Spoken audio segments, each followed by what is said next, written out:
Hello, this is Colleen with Designs of Value Art, and I want to thank you for joining me in my studio today. We're going to be talking about watercolor backgrounds, and I'm going to give you some tips and tricks that I've learned along the way that should help you with your backgrounds for your paintings as well. And it doesn't really matter if you're painting a bird on a branch, if you're doing a background for a botanical, if you're doing a background for a landscape. Backgrounds are pretty much going to be handled the same way. Here's the tulip design that I'm using as a reference material. And you always want to choose your colors first. That's the first tip that I want to give you. Doesn't matter if you're using a resource or if you're just making the background up just to be soft and muted. Pick your colors first. It just keeps it really cohesive if you get your color choices up front. You also want to remember to create enough color to cover your entire background. That's important. You don't want to be stopping halfway through your design and having to make more color.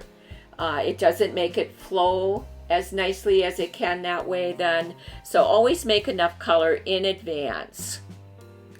Now the next decision you have to make is what area of the painting do you want to keep the white in? So with this tulip, for example, I kept it on the tips of the tulip where it's nice and bright white because I wanted to keep that white.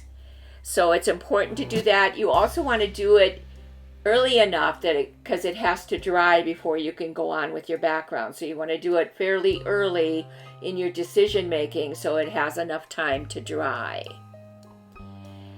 And you want, at this point then, the next thing you want to do is add a water glaze. Some tips that I have for doing a water glaze is I always add 2 glazes to fresh, clean paper that's never had anything applied to it. No paint, no water of any kind. You always wanted to do 2 glazes. And the reason being is the Arches watercolor paper that we use, the 100% cotton, is very absorbent. So by putting 2 glazes down, smoothing it out, making sure that there's no puddles or anything like that in there, allows you to work a little bit longer with your background. The other tip for the water glaze is add Winsor & Newton blending and glazing medium. That also allows you to work longer on your background because it extends the open time of that paint once you apply it. So that's real important as well. And then I always keep a separate jar of free clear water so that I can add the blending and glazing medium to it. And I use the same brush for my background glazes. I don't use a brush that's been in paint. It's a brush that I keep separate strictly for my water glazes. That way I'm not adding any paint by mistake to my background. So it keeps your colors from becoming muddy. So that's real important. And the next tip that I have for you for your backgrounds is to work in sections. This is so much easier than trying to wet your entire background and being in a big hurry because that water's drying and you don't want it to dry on you. So if you work in section by section, that's going to be much easier for you to do your backgrounds.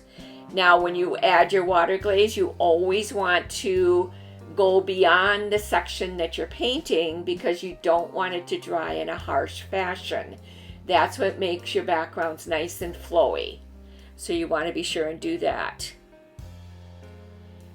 And then if you use a separate brush, this is a really good tip. If you use a separate brush for each one of your colors that you're going to be adding to that background. Then you're not going to muddy your colors either. So you always want to keep a separate brush strictly for each color of your background. On this tulip, for example, you can see there's blues, a real light blue, a light yellow, there's a light green, there's a dark green, and there's even some red in that background.